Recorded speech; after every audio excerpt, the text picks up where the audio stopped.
Hey, how's it going? Rich from Elk Endeavors here. Hey, listen, let me see. I'm going to put this down. Oh, sweet, I can talk. All right. I'm a little far away. So, hey, I wanted to talk to you today about the ability for you to get past any pain. Yesterday I talked about learning and how it's important to become a lifelong learner and like how you learn something every day and things like that. And today I wrote about it, so I'm going to have a blog post posted here in a little while. But I wanted to talk about like sort of a second follow-up to this, which is like getting past the pain points, getting past the difficulty to the point where you have the desire to learn. And you know, there's certain things when you start something, you have to learn, and you continue to learn, and you push yourself to learn. And if things aren't going well, and if things aren't happening, you might tend to give up and not want to push further anymore and learn more and continue learning. And there's like this excitement at the beginning, and then it might go downhill a little bit, and then you're sort of in the pain points where you're like, what am I doing wrong? Why is this not working? And then you have to figure out like what that desire is. So there's like small wins are really important. And as I was thinking about this post or this video, I was thinking about like, when have I been in a position of like this strong desire to do something and this drive to absolutely get something done. And oddly, I can't honestly think of anything. And the reason that is, I think, is that there's several reasons. But like I go back to my like my time in the Army. I went to airborne school, which is parachute school. And I want to say I had the desire. I had the desire. It was very painful, but really all I wanted to do was survive. I really thought I was going to die at airborne school because I had to jump out of a plane, and I thought that I was so scared that really the desire was just to survive it. So when I got my award, when I got my badge, it wasn't as like, I mean, it was huge, don't get me wrong, but it wasn't like this like lifelong desire that I had finally achieved. I mean, I have to say, like, I've had a very fortunate life. I've enjoyed my life. This is not some sort of, I can't talk about like a rags to riches story or anything like that, because I don't have that. And I'm very fortunate. I'm very glad about that. But like, so what, like, college was not, it wasn't this like great desire that I had to go to college and then like great desire and get through the pain to graduate. It was just like, that was just what you were supposed to do. Like, that was what I was expected to do by my parents, and they really wouldn't have put up with anything other than that. And then even with my doctorate, right? Like I went into my doctorate with the desire to get a doctorate, but it was such a long period of time. I mean, I was expecting, and I ended up being almost like I was expecting about 7 years to complete a doctorate at an Ivy League university. It ended up being about 6.5 because it was very, very painful.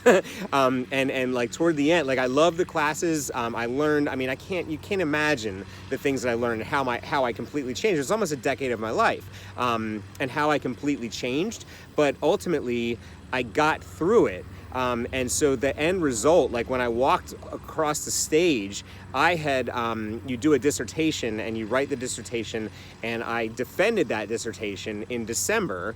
And then I actually walked across the stage in May. So there's this like 6-month gap between when I actually graduated, or when I actually defended, and when I actually walked across the stage. Now, the other difficult part was that I defended what I had written in my dissertation. I wrote a 200-page book about what I had studied, and then I still had it, like, I defended that on December 14th, and then it took till March to complete all the revisions. So I still, like, even though I finished the defense, I still had like 3 or 4 months to actually write and meet and continue with this painful process.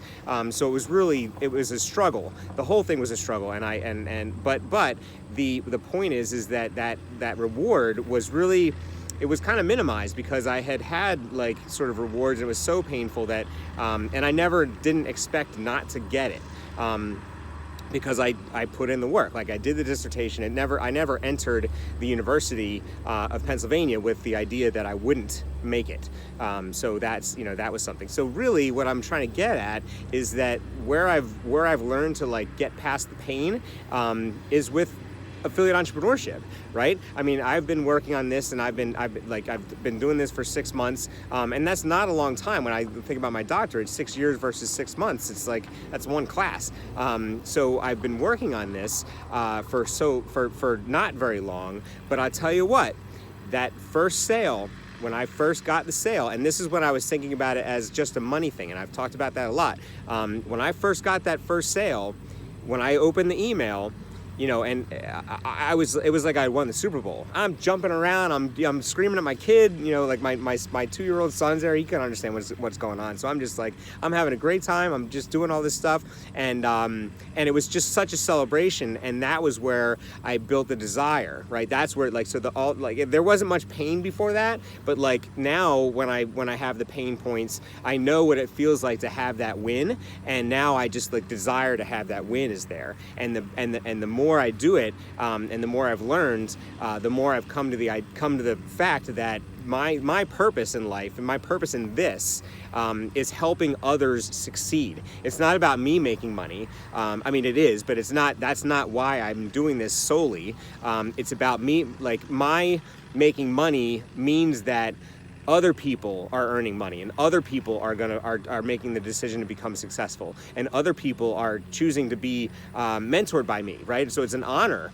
So there's honor in there. There's the privilege of talking to people and being with people, and there's the privilege of helping others achieve success. And so that's really what's really so important to me, is that, like, of course, yes, I got into it for the money. That is very important. But as we talk about in the 4% Success Challenge, money is just a scorecard. It's like a byproduct of me helping people succeed. So the more people I help succeed, the more money. It's like thank you notes, right? I'm being given thank you notes for helping people succeed. So when someone decides, hey, I want to be successful, I want to do this, that means I get a thank you note in the form of money.